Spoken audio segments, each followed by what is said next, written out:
Sir, put the app down. Yeah, that one. You checked HouseSigma 9 times today and it's not even noon. That's not house hunting. That's a gambling problem. Everybody in the GTA suddenly thinks they're a hedge fund now. Rates will drop. Prices will dip another 8%. I can catch the bottom. You have a Wealthsimple account and a strong opinion about the Bank of Canada. That's not a strategy. That's a personality. And nobody is catching the bottom. There's a whole casino at Woodbine built off of people who were sure they'd catch the bottom. It's a house. You're gonna live in it. Stop day trading it. Look, I get it. Prices are scary. Rates are moody, and every headline contradicts the last one. Waiting for the perfect entry point, it feels smart. It feels responsible.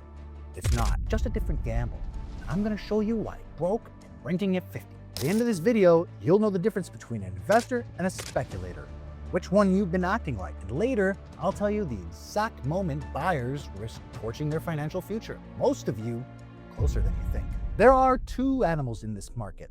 The speculator stares at charts asking where prices will go next. Will prices be up 10% next year? What if rates drop? What if prices crash? Cute. You control exactly none of that. The investor asks boring questions. What job is this property doing for me? Can my life survive this decision if nothing else goes my way? Can I comfortably afford this? Does this fit a 7-year horizon? Notice the difference? The speculator interrogates the market. The investor interrogates their own life. And your life is the only chart you can actually read. I'm no genius, but I know that when it rains, you want a roof.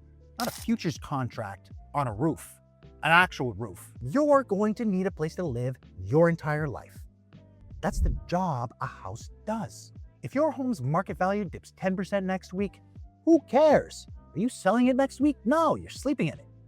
The utility of a home doesn't fluctuate. Only the speculation does. So how do you become the investor instead of the gambler? You build what I call financial credibility, and you build it early. Take your average 28-year-old tech developer renting a luxury loft in the annex. Great salary, net worth, a leased Audi and 3 really nice watches. He's completely locked out of home ownership. Why? Because he prioritized the vibe over the grind. 5 years of rent receipts and not one line of history a bank can actually lend against. Banks don't lend to vibes. They lend to history. They lend to people who look like a spreadsheet of good decisions. Get the job early. Get the boring starter place early. Yes, even the unglamorous condo at the VMC. Many people would kill for a condo at the VMC. Build your repayment history early. Every situation is different, and before you restructure any debt, talk to a licensed mortgage broker or financial advisor, because that's their lane, not mine. But the math of building trust with a bank never changes. Next trap, emotions. Everybody wants the Cabbagetown Victorian with the exposed brick and the custom granite island. Let me ask you something. You eat Uber Eats over the sink at 11 p.m. What exactly is that island for? The dream house is a marketing concept. Right house is just a math concept. Balance what you actually have against what the property actually costs, and if the only justification left is a feeling, walk away. I'll tell you the truth, even when it stings. And sometimes the truth is this: you can't afford the granite island today. So be the person who buys it later without flinching. That person exists. They just made different decisions at 28. Here are 2 facts I've struggled with for a very long time. Mother's always right, your wife's always right. What happens when they disagree? The earth blows up. I don't know, nobody knows. Scientists are working on it. And she doesn't have to be your wife. If she's known you long enough, she knows you better than you do.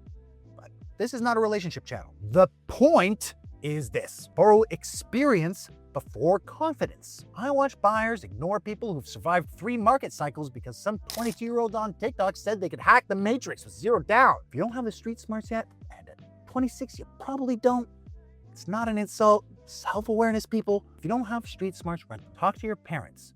Talk to people who remember 18% interest rates. Experience is the only thing in this market you can borrow for free, and most of you are paying full price to ignore it.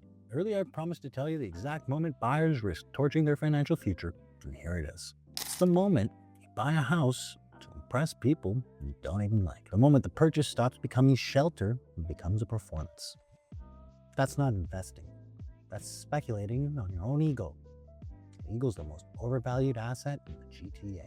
The win in life isn't a massive portfolio of assets, slim balance sheet, a home you can comfortably carry, and the peace of knowing that whatever happens in the market this quarter, you have a place to live.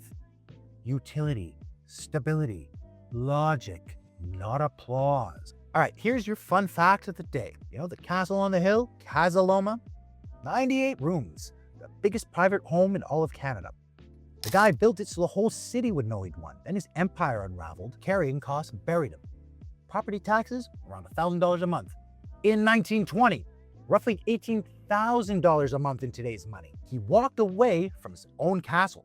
The city eventually took it for back taxes. The man who built Toronto a castle spent his final years in a little house in Mimico, taken in by his former chauffeur. 98 rooms of applause, 0 rooms of stability. If you're looking for a realtor who won't let you make bad decisions like that, book a 15-minute call with me. Links in the description. Don't build a castle, build a life.